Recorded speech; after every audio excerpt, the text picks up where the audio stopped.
Hi everyone, Little Sodor Studios here, and today we're going to be talking about two customs I made for Adventures on the Rails. Today we have Colin and Lily of the Wellsworth and Sudbury Railway. These models were sent to me probably about a month or so ago, and I finally had time to get them done, put together for the group. These were pretty simple customs overall, A being smaller engines, they don't take as much paint, as much work, time to dry. B, we didn't swap out the faces on them, so that saves a bunch of time. And C, didn't have to paint the wheels. So that right there, at least the face and not having to paint the wheels really speeds up making these customs. So let's just hop right into it. There's not much to talk about really. Both of these engines are the same color, of course, being Wellsworth inserted. They're that dark LMS red with the gold or yellow lining. All I had to do for these models was basically bulk paint them, across the board, paint them that dark red. Since they didn't have any underlying detail that I wanted to follow or trace over, on some models I do that. I didn't really care about what lies underneath.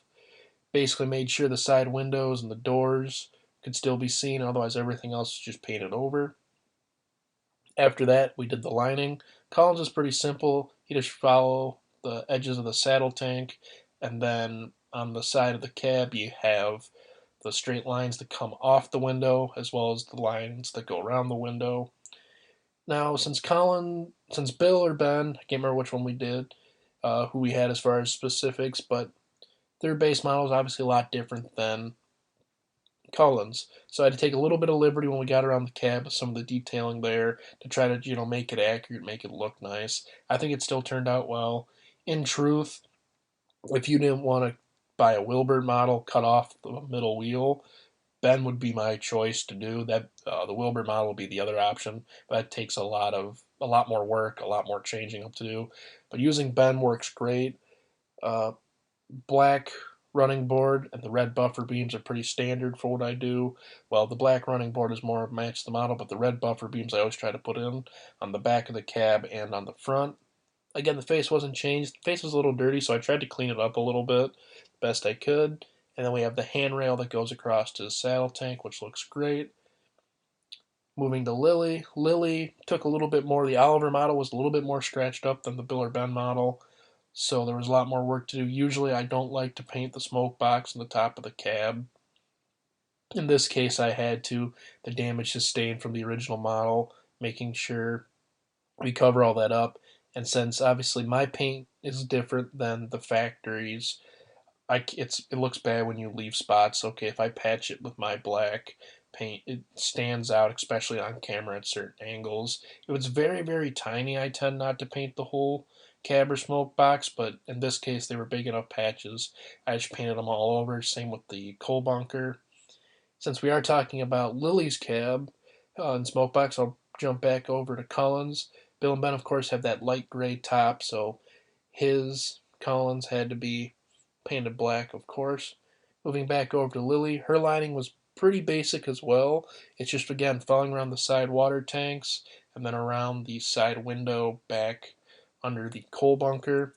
And as far as the lining over the boiler, I put, at least the pictures I have, I should have taken better photos. Up, yeah, here we go. We got four bands going across. I think this is pretty accurate based on where some of the lines lie in this model. I think I went ahead and get the exact number. I believe she has four bands across her boiler. Sometimes, based on the space of these models and what I'm doing, I don't always have the opportunity to do the exact number of stripes going over the boiler. In this case, it looks like I was able to do that. Last thing to talk about is the lettering and the numbers. The numbers were pretty simple. 1 and 2. 1's just a bunch of straight line. 2, there's a little bit of the curve, but not too much. They are Wellsworth and Sudbury engines, so the W and S. If you ever look at the characters, probably in other fan art, fan stories, stuff like that, they have the and symbol between the W and the S. Based on the spaces on these models, and especially Colin, we opted to leave out the and symbol. Lily, we probably could have gotten the W and S in, but because we couldn't on Colin, we went with WS just so they looked more similar. I think that covers it all. Looking down at the photos I have of these models, because of course I've already sent them out. I probably again I should have recorded a video with them in front of me instead of looking at photos and sending in this audio recording. But that's besides the point. These models were fun to do, actually. I'll be honest, I thought they were going to be more of a chore just because characters, at least me, I didn't want to do right away, even for my own collection. However, I did them. They were actually, again, a lot simpler than I thought they'd be based on the base models used. And I think when you look at an image of them, they look a lot more detailed, like a lot more to them. And then when you think about it and go to translate to these wooden models, you're like, okay, really it's just that, this, and this, a lot less, for sure. I worked on another model alongside these, and that one was a lot more complicated. So maybe that's why these two felt so simple.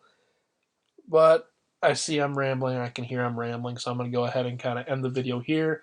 Both these models were fun to work on. I had a great time with them. I think they turned out great. I hope the rest of the group likes them. I hope you guys watching like them. Otherwise, I want to thank you all for watching, and have a good day.